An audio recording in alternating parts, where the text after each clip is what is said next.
Tournament শেষ হওয়ার আগে প্রত্যেকটা প্লেয়ার ফুল পেমেন্ট পাবেন। অনেক বেশি সুপারস্টার প্লেয়ার নেওয়ার কারণে কোঅর্ডিনেশনটা হতে একটু টাইম লাগছিল। লিটন ভাই আসলে অনেক অসুস্থ হয়ে গিয়েছিল। আতিক ভাই, প্রথমেই বলি যে তানজিদ তামিমের ব্যাটিংটা কেমন লাগলো? অসাধারণ, মানে এক কথায় খুবই অসাধারণ, কিন্তু অসাধারণের বাইরে আর কি বলবো। আর তানজিদ তামিমের কনসিস্টেন্ট পারফরমেন্সের কারণে আমরা নিজেরাও খুবই স্যাটিসফাইড।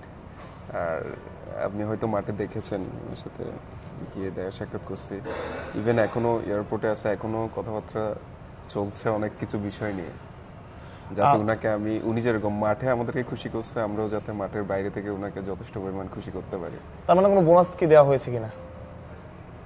ওইটা তানজিদ তামিম ভাই থেকে জিজ্ঞেস করেন। না, এটা তো বলাই যায় ভাই, মানে অন্য টিমগুলো তো টাকা পয়সা অনেক সমস্যা হচ্ছে, আপনার বোনাস এটা ভালো দিকে পজিটিভ। না, ইনশাল্লাহ উনি খুশি হওয়ার মতোই কিছু করবো আমরা। মানে আপনি তার মানে তানজিদ তামিমকে আপনার বোনাস দিচ্ছেন? ইনশাল্লাহ দিব। ব্যাপারটা কি এরকম যে যে ক্রিকেটার ভালো খেলবে ঢাকার হয়ে, ঢাকাকে যে ম্যাচ জেতাবে, সে তো টাকা পাবেই, তার পাওনাটা পাবেই, তার পাশাপাশি বোনাসটাও পাবে। বোনাস ডেফিনেটলি পাবে। ইভেন আমাদের তো শুরুর দিকে যদি আমাদের একটু পারফরমেন্সটা আর একটু বেটার থাকতো, আমাদের যদি কয়েকটা প্লেয়ার বাজে পারফর্মও করতো, তারপরেও তাকে আমরা মানে বোনাস দেওয়ার সে টাইপের একটা মডেল ডেভেলপ করছিলাম। কিন্তু কনসিস্টেন্টলি হারার কারণে আমাদের নিজেদের মধ্যে যে ফ্রাস্ট্রেশনটা চলে আসছিল, ওইটার কারণে অনেক কিছুই আসলে আমরা করতে পারিনি। মডেলটা কিরকম ছিল যে 5 উইকেট পেলে সেঞ্চুরি করলে বা ম্যান অফ দ্য ম্যাচ হলে এরকম? যেমন ইনিশিয়ালি একটা স্টেটমেন্ট দিয়েছিলাম, যতজনই মানে ফার্স্ট ম্যাচে যতজনই অ্যাটেন্ড করেছিল ইনক্লুডিং অফিসিয়ালস, তাদের সবাইকে আমরা আমাদের স্পন্সর ওয়ালটন থেকে হচ্ছে টিভি অথবা ফ্রিজ টাইপের কিছু একটা দিব।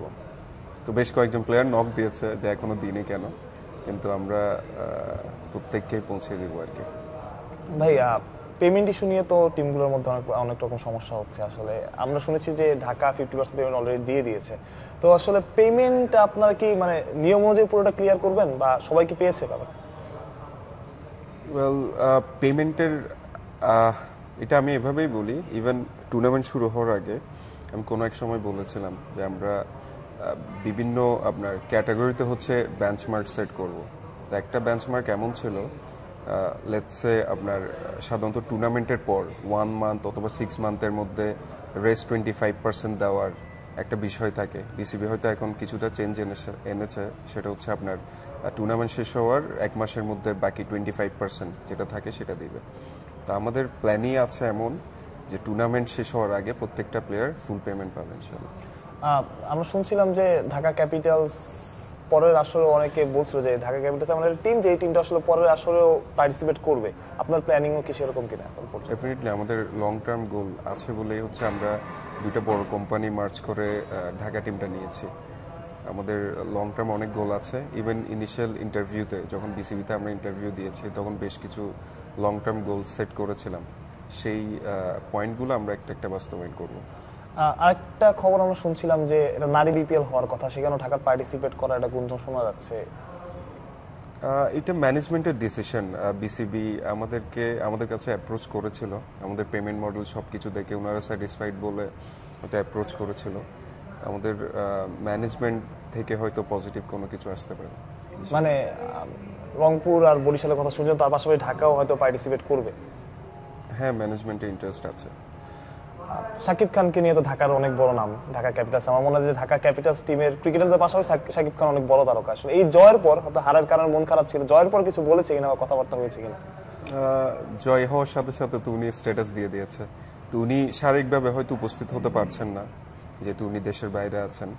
আর দেশে থাকলে ডেফিনেটলি আমাদের সাথে ফিজিক্যালি উনি এনজয় করতে পারতো বিষয়টা। অনেকে বলছে যে শাকিব খান কেন মাঠে আসছে না, দল হারছে এই জন্য মাঠে আসছে না, ব্যাপারটা কি এরকম?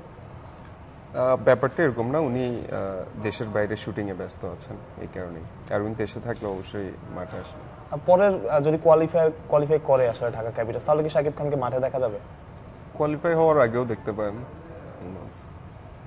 আরেকটা ব্যাপার, ফ্যানরা চাইতো আর কি, ফ্যানরা ভেবেছিল যে ঢাকা ক্যাপিটালস মাঠে খেললে অনেক তারকা আসবে বাইরে থেকে, তো সেরকম আমরা এখনো দেখি নাই।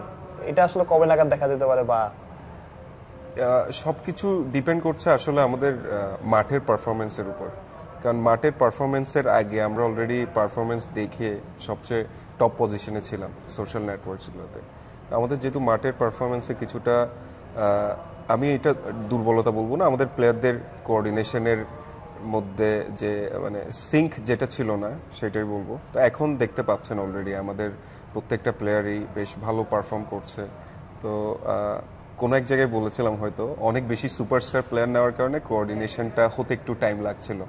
তা আমরা মাঠে বাইরে বিভিন্নভাবে চেষ্টা করেছি ওনাদের নিজেদের মধ্যে বন্ডিংটা যাতে স্ট্রং হয়, যাতে আজকেও লিটন ভাই স্ট্যাটাস দিয়েছিল, খেয়াল করবেন যে টিম বন্ডিংটা অনেক স্ট্রং হচ্ছে। তো এই বিষয়টা আরও আগে করতে পারলে আমরা হয়তো জয়ের দেখা আরও আগে থেকেই পাওয়া শুরু করতাম। তো এখন তো বেশ ভালো একটা পজিশনে আছে। তো হোপফুলি নেক্সট ম্যাচগুলোতেও আরও ভালো পারফরমেন্স দেখাতে পারবো। আর এই তো, আর আপনি যেটা কোয়েশ্চেন করেছিলেন আমি ভুলে গেছিলাম, সরি।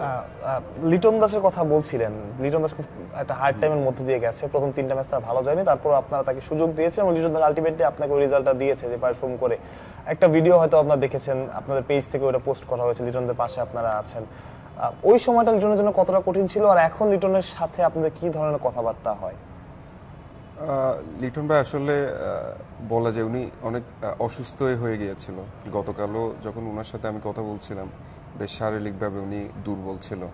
তো ইভেন আমি ওনার থেকে জিজ্ঞেস করেছিলাম যে আদৌ কে আপনি আগামীকাল খেলতে পারবেন কি না। তো উনি বিভিন্ন এইসব সারাউন্ডিংসের বিষয়ের কারণে বেশ বেশ শারীরিকভাবে বোধ মানসিকভাবে দোনোভাবেই আসলে উনি অনেক দুর্বল হয়ে গিয়েছিল। কিন্তু আমরা ওনার সাথে আছি আর ফ্যানরাও ওনার সাথে আছে, এই বিষয়টা ওনাকে অনেক বেশি মানে ইন্সপায়ার্ড করছে আর ওনাকে রিকভার করতে হেল্প করছে। ব্যাপারটা কি ভাই এরকম কিনা যে মানে ওই সব কারণে আসলে যখন আপনি একটা সেঞ্চুরি করলেন, সেঞ্চুরি করার পরে যখন দেখেন গ্যালারি থেকে আপনার দর্শক এরকম কথাবার্তা বলছে, ওরকম করে কি মানসিকভাবে বা শারীরিকভাবে একটু বিভিন্ন আপনার আনসার্টেন বিষয়গুলা কিন্তু সামহাও কানে চলে আসে। আর যখন এইসব বিষয়গুলো আমাদের না চাওয়া সত্ত্বেও শুনি, তখন আমাদের এটা সাইকোলজিক্যাল একটা নেগেটিভ ইম্প্যাক্ট পড়ে। যতই আমি পজিটিভ থাকার চেষ্টা করি না কেন, এটা ডেফিনেটলি একটা সাইকোলজিক্যাল ব্যাড ইম্প্যাক্ট আছে। আরেকটা কথা বলেছিলেন যে আঙ্কেল মানে আপনার বাবা, তিনি মুস্তাফিজের ফ্যান। মুস্তাফিজের বোলিং নিয়ে দেখছেন, খুশি হচ্ছেন তো? হ্যাঁ, ডেফিনেটলি খুবই খুশি হয়েছেন। ইভেন লাস্ট টাইম আমরা যখন ডিনার আয়োজন করেছিলাম তখনও বেশ অনেকক্ষণ কথা বলেছে ওনারা। আমি মুস্তাফিজ ভাইকে পরিচয় করে দিয়েছিলাম যে আপনার ফ্যান হিসেবে। তো বেশ ভালো উপভোগ করছে আর বহু স্যাটিসফাইড আছে। মুস্তাফিজ তো একটু কম কথা বলে সবার সাথেই, আপনার সাথে কি ধরনের কথাবার্তা হয়, মানে যতটুকু বলা যায় আর কি? কোন পয়েন্টটা নিয়ে বলবো? মানে যেটাই আপনি বলতে পারেন আর কি, একটু মজা করে বা এই বলতেছে এই বলতেছে। উনার বাইক নিয়ে অনেক বেশি ফ্যান্টাসি আছে। উনি রিসেন্টলি মনে হয় কোন একটা বাইক কিনবে, এই টপিকটা বেশ কয়েকবার শুনেছি উনার মুখ থেকে। মানে বাইক মুস্তাফিজ খুব পছন্দ করে? হ্যাঁ, বাইক মুস্তাফিজ খুব পছন্দ করে আসলে। আর টিম নিয়ে আসলে আপনাদের এখন প্ল্যান কি মনে হচ্ছে? টিমটা কি আসলে কোয়ালিফাই করতে পারবে আপনাদের? প্রথমের দিকে তো খুবই হতাশ ছিলাম, কিন্তু লাস্ট কয়েকটা পারফরমেন্সের কারণে আবার আশার আলো সৃষ্টি হয়েছে আমাদের মধ্যে। আর আমি তো আশাবাদী, আর আমার জন্য যেহেতু এটা ফার্স্ট টাইম, আসলে হারটা প্লেয়াররা কতটুকু নিতে পেরেছিল জানি না।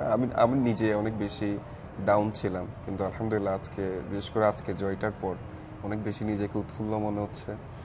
আর আমি চাইবো যে আমার টিম অবশ্যই যাতে কোয়ালিফাই করে, ওটার জন্য বেস্ট ট্রাই করবে আমার প্লেয়াররা। একদম লাস্ট প্রশ্ন, আসলে আপনি সেদিন একটা কথা বলছিলেন যে আপনি ক্রিকেট আসার পরে ভাবিও ক্রিকেটটা দেখা শুরু করেছে। আচ্ছা, ভাবি কি বলছে, যে ভাবি কার ফ্যান, কোন ক্রিকেটারের ফ্যান?